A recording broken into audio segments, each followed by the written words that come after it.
Hey everyone, I'm back at the pool table again, and today I have another HeroClix unboxing I want to do. This came in the mail today, and it's one of the three things I got in the mail this week. This is the only one that's actually got any randomness to it. It is the Marvel HeroClix starter set for Infinity Challenge. Now, when HeroClix first came out in 2002, this was the first set of any publisher to come out. Marvel got the treatment first, and then DC came out not long after that with the Hypertime, the Hypertime set, which I've done a video on before. At least I've done a video on the starter sets. The starter set here is pretty similar. The meta wasn't as developed as it was by Hypertime. They added some powers and abilities for Hypertime. I think at the time they were meant to be played like completely different games. I don't know that they were meant to be like mixed together, right? But me and my friends always played them mixed together. The powers, if you look at like a set today, the powers and abilities between DC and Marvel are identical, and so as far as I'm concerned, for all intents and purposes, they could be mixed together, which I think creates a more interesting headcanon of the game. I was always more of a DC kid. The Hypertime series was where I started, but a bunch of kids on my street all started playing at the same time, and a bunch of them got the Marvel starter sets that were available, and that's what this is. Now, this one is listed as new when I got it in the mail, and I've opened quite a few starter sets in my time, at least from this era, and this one, interestingly, it had tape here. I don't know if it can be seen or not. There was tape there, but it's been cracked open. However, this side still has the factory tape. So we're going to see how new this is. I think by the time they got to DC, they were actually gluing these together, which is why I was skeptical when I saw it. But yeah, we'll crack open the one tape seal, open it up, and see what's inside. Now, I know for a fact there's 8 figures: map, powers, abilities, card, rules, etc. It's the 8 figures I'm really curious about. I think last I looked, there's like 170. Oh, is it already? Okay, so this side's also already cracked open. I think there's like 170 sets. Yeah, this has been opened.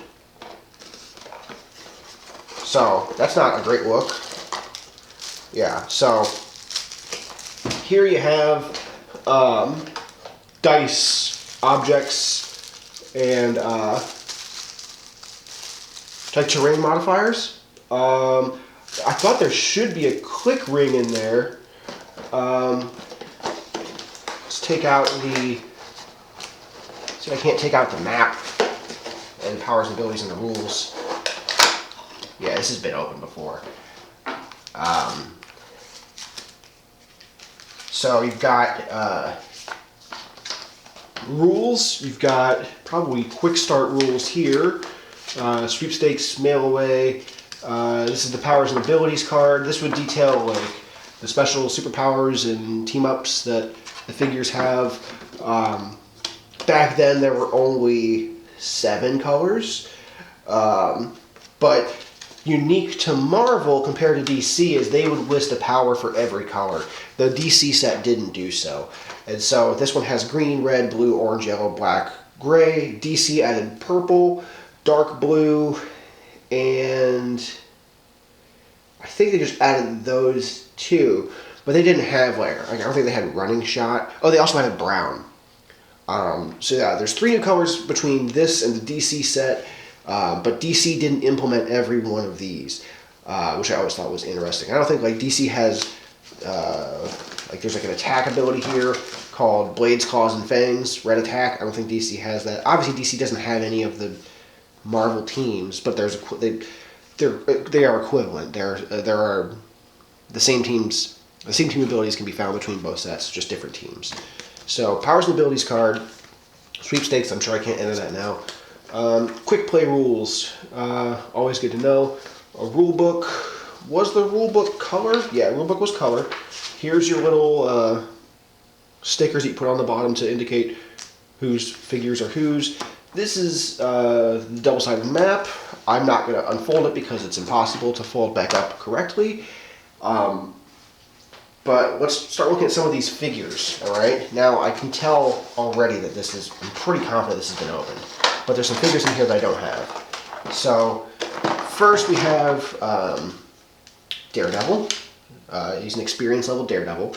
I'm sure I've explained it before, but the color of the base indicates an arch rivalry, right? Daredevil has like an arch rival. I think his arch rival in this is Hand Ninjas and Kingpin. I think they both have arch rivalries. What that means is you can't have Daredevil and Kingpin on the same team. And if your Daredevil knocks out a Kingpin or vice versa, you get double points for doing that. So let's just start kind of putting them like so. This one fell out of the little plastic case. Looks like a wild one fell out of the plastic case. This is a rookie level Spider-Man. I don't think I actually have any Spider-Mans yet. But Spider-Man has a red base because his arch rival is Hobgoblin in this set. So that's a new figure to me. Another one fell out of the base. Another one with an arch rival. Put him back in the little plastic. Professor Xavier. This one, he has a dark green arch rivalry ring because his arch rival is Magneto. I don't know if I have any of this one or not. I do remember that the way this was set up was it was really hard to actually see the values through his legs because of the way the figure is glued down.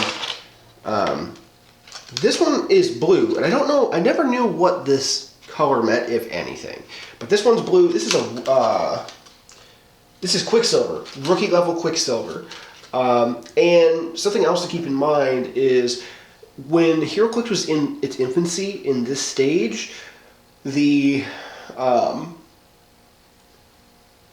way the figure was built was if you didn't have a rival, you still had the bottom ring like the rivals do. Where when DC came around, it inverted it. It's the same mechanism. It's just that it's inverted. And the problem with these is that depending on the way the plastic is, if you when you want to actually deal clicks of damage, you have to leverage against the figure itself that's glued on. There was also figures coming broken off. You can sometimes leverage against the window or kind of do like one of these maneuvers. And actually that's why I realized there's no click ring, because the click ring was made to prevent this. And so yeah, if you can get your fingernails under there, you can pop this off pretty easily. I think I used to like lube it up with like graphite, take like a pencil lead and just kind of draw on the moving parts to make it easier to spin. But yeah, I have to actually leverage against the figure to get it to move. Where on future releases, this like outer shell, this is where the figure would be glued, and the bottom, the inner shell has like a ridge that you would use. You'd use your fingernails or you could use the ring, and then you held this part and you never had to actually get your hands on the figure. That was the advantage of doing it that way. So yeah. What else have we got? Now maybe this wasn't opened. It's tough to say. This one's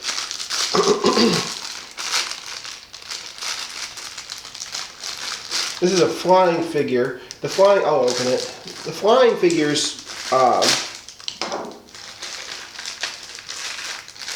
at this point in the history of the game, the flying figures would come separate. And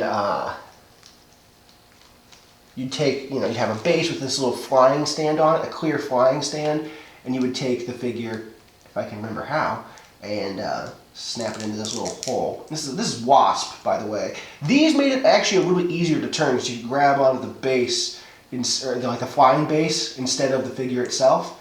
That one's fairly loose, but I think these days they don't do it this way anymore. Also, they had this like little this little, I don't know what you would call it, but you basically use this little marker to indicate whether the character is hovering above the ground or the character is soaring. Basically, it's a different elevation mechanic in the game. Never could do that very well. And so I always hated having to move those.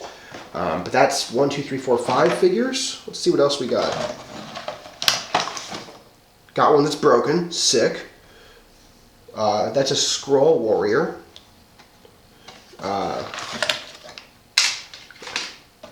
I'm actually just going to take all of them out of the box and just bring them into frame. What is this? This is some piece of information. So, yeah, I've got 2 damaged figures. Not a good look. Figures coming unglued from the base actually it felt fairly common. This is a rookie level Scroll Warrior.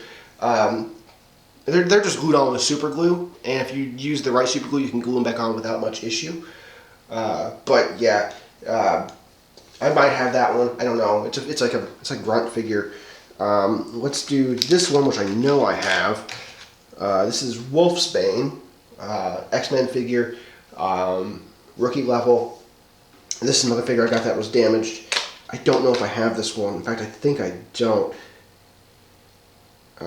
This is a shield agent, experience level. His arm's broken off, one of his gun-wielding arms, and his gun is very bent.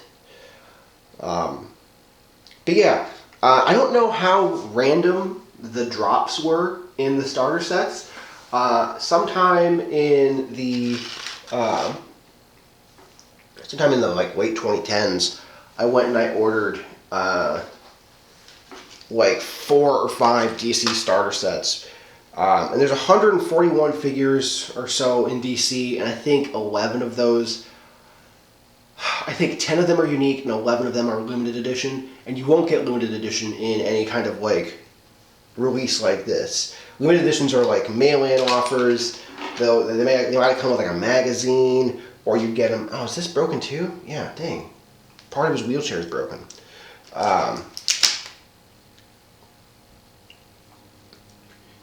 But yeah, limited editions, you get it like, if you won like a tournament at like a comic shop, you'd get a limited edition figure.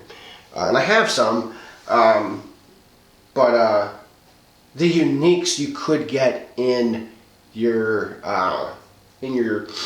booster packs. I don't think I've ever gotten a unique via a starter set though. I feel like the starter sets were some level of randomized, but not 100%. Like it felt like they were randomized from a given pool of figures.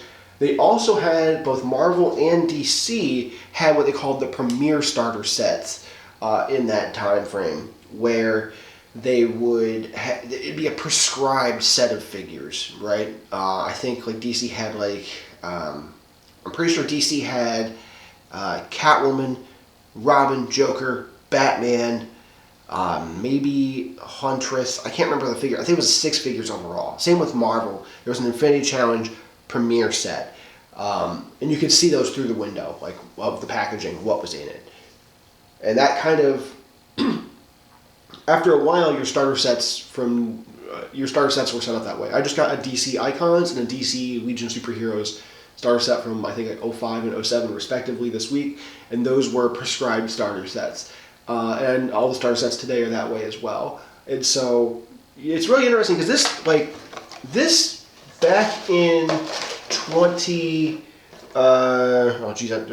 2002, 2003, when I started playing with these, you got all this stuff for $20. And obviously inflation, obviously the world changes, etc.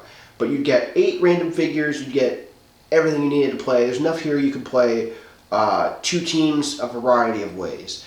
And so these days, I went to look and see what a modern starter set costs, and it's $40. It's 4 figures, and they're not random at all. And so what sucks about that is that, you know, when we started playing with these, and I might be repeating myself compared to my last video on starter sets, Like, I could go up to the shop up the street from me, spend $20 on a starter set, and I could tell my friends, go buy a starter set, and they each got 8 figures of their own.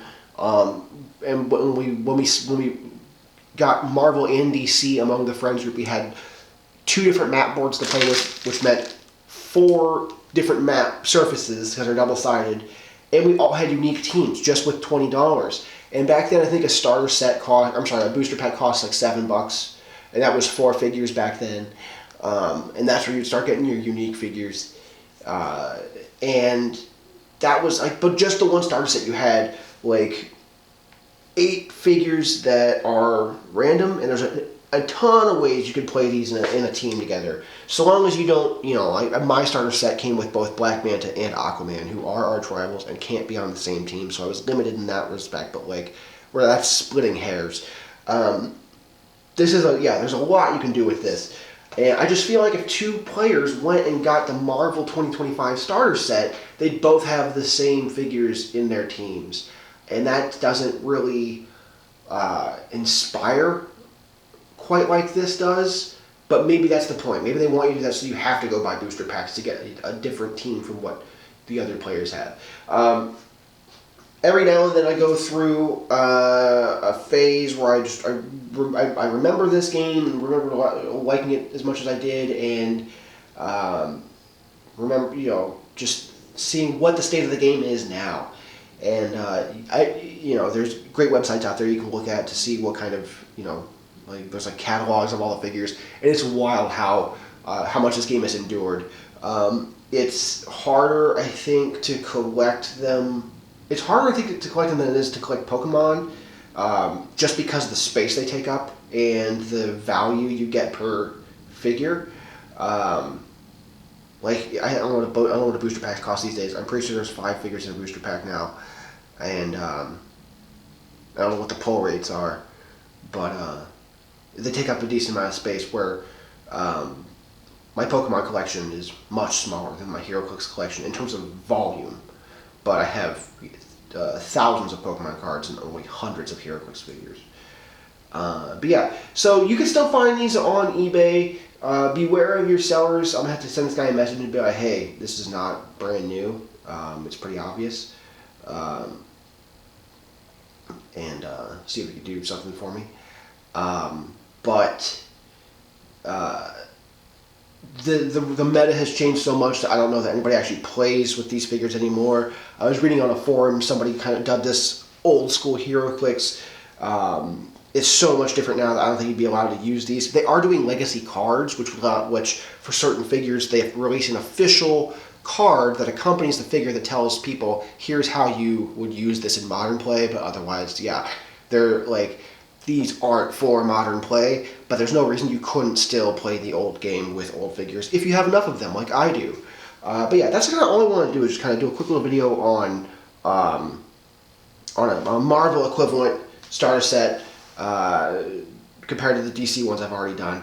And so yeah, that's what the very first Marvel HeroClix starter set looked like. It was just like that, and we were happy. So thanks for watching. I don't know how much HeroClix content I have in the future waiting for you, but every now and then I'll chime in and come up with something like this, and hopefully you find it enjoyable. And thanks for watching. I'll see you.